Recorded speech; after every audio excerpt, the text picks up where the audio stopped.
2026-27ನೇ ಒಂದು ವರ್ಷದ ಅವಧಿಗೆ ಬುಧವಾರ ನಡೆದಂತ ನ್ಯಾಯವಾದಿಗಳ ಚುನಾವಣೆಯಲ್ಲಿ ಅಧ್ಯಕ್ಷ ಸ್ಥಾನಕ್ಕೆ ಬಾಳ್ ಸಾಹೇಬ್ ರಾವ್ ಮತ್ತು ಉಪಾಧ್ಯಕ್ಷರಾಗಿ ಸೈನಹಲ್ ನಾಂದ್ರೆ, ಕಾರ್ಯದರ್ಶಿಯಾಗಿ ಮನೋಜ್ ವಡ್ಡಾರ್, ಜಂಟಿ ಕಾರ್ಯದರ್ಶಿಯಾಗಿ ಶಾನೂರ್ ಹುಸೇನ್ ಮಖಂದಾರ್ ಆಯ್ಕೆಯಾಗಿದ್ದಾರೆ. ಚುನಾವಣೆ ಬಳಿಕ ಉತ್ತರ ಕರ್ನಾಟಕ ಸುದ್ದಿವಾಹಿನಿಯೊಂದಿಗೆ ಮಾತನಾಡಿದ ಅವರು, ಎಲ್ಲ ನ್ಯಾಯವಾದಿಗಳು ಸೇರಿ ಈ ಸಾಲಿನ ಚುನಾವಣೆಯಲ್ಲಿ ಬೆಂಬಲ ಸೂಚಿಸಿ ನನಗೆ ಆಯ್ಕೆ ಮಾಡಿದ್ದಾರೆ. ಇನ್ನು ಕಾಗವಾಡ ತಾಲೂಕು ಗಡಿಭಾಗದಲ್ಲಿ ಇರುವುದರಿಂದ ಇಲ್ಲಿ 2021ರಲ್ಲಿ ನ್ಯಾಯಾಲಯವಾಗಿದೆ. ಸ್ವಂತ ಕಟ್ಟಡ ಕೊರತೆ ಇದ್ದು ಈ ಒಂದು ವರ್ಷ ನನ್ನ ಅವಧಿಯಲ್ಲಿ ನಿರ್ಮಾಣ ಮಾಡಲು ಪ್ರಯತ್ನಿಸುವೆ. ಇದರ ಜೊತೆಗೆ ಮೂಲಭೂತ ಸೌಕರ್ಯಗಳ ಬಗ್ಗೆ ಗಮನ ಹರಿಸಿ ರಾಜ್ಯ ಮಟ್ಟದ ಕಾರ್ಯಾಗಾರ ಮತ್ತು ಕಾನೂನಿನ ಚರ್ಚಾಗೋಷ್ಠಿ ನಡೆಸಬೇಕೆನ್ನುವ ಅಭಿಪ್ರಾಯ ವ್ಯಕ್ತಪಡಿಸಿದ್ದಾರೆ. ಇನ್ನು ಕಾಗವಾಡ ನ್ಯಾಯವಾದಿಗಳ ಸಂಘದಲ್ಲಿ ಒಟ್ಟು 110 ಜನ ನ್ಯಾಯವಾದಿಗಳಿದ್ದು ಅದರಲ್ಲಿ 94 ಜನ ಮತದಾರರ ಪಟ್ಟಿಯಲ್ಲಿ ಇದ್ದಾರೆ. ಜೊತೆಗೆ ಇವತ್ತಿನ ಚುನಾವಣೆಯಲ್ಲಿ 90 ಜನ ನ್ಯಾಯವಾದಿಗಳು ಮತವನ್ನು ಚಲಾಯಿಸಿದ್ದಾರೆ. ಈ ಸಮಯದಲ್ಲಿ ಮಾಜಿ ಅಧ್ಯಕ್ಷರಾದ ನ್ಯಾಯವಾದಿಗಳಾದ ಪ್ರಕಾಶ್ ಕನ್ನಾಳೆ, YB ಯಡೂರೆ,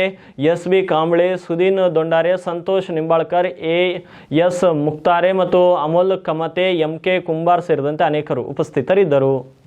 ಈ ಸಂಖ್ಯೆ ಮಾತಾಡೋದಕ್ಕಿಂತ ಒಂದು ಒಳ್ಳೆಯ ನಿರ್ಣಯ ನಮ್ಮ ಬಾರ್ ಅಸೋಸಿಯೇಷನ್ ಅವರು ತೆಗೆದುಕೊಂಡು ನನಗೆ ಆಯ್ಕೆ ಮಾಡಿದ್ದಾರೆ.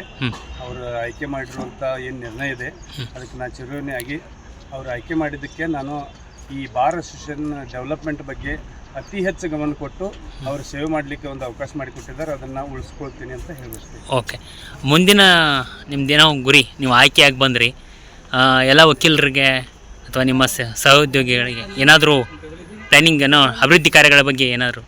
ನಮ್ಮದು ಕಾಗವಾಡ ಗಡಿ ಭಾಗದಲ್ಲಿ ಇರುವುದರಿಂದ ಹೊಸದಾಗಿ ತಾಲೂಕು ಆಗಿರುವುದರಿಂದ 2021ರಲ್ಲಿ ಕೋರ್ಟ್ ಆಗಿರುವುದರಿಂದ ಒಂದು ಸ್ವಂತ ಕಟ್ಟಡದ ಒಂದು ಕೊರತೆ ಇದೆ.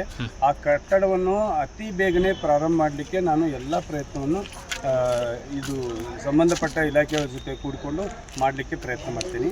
ಎರಡನೇದಾಗಿ ಕಾನೂನಿನ ಒಂದು ಇದು ಕಾರ್ಯಾಗಾರಗಳು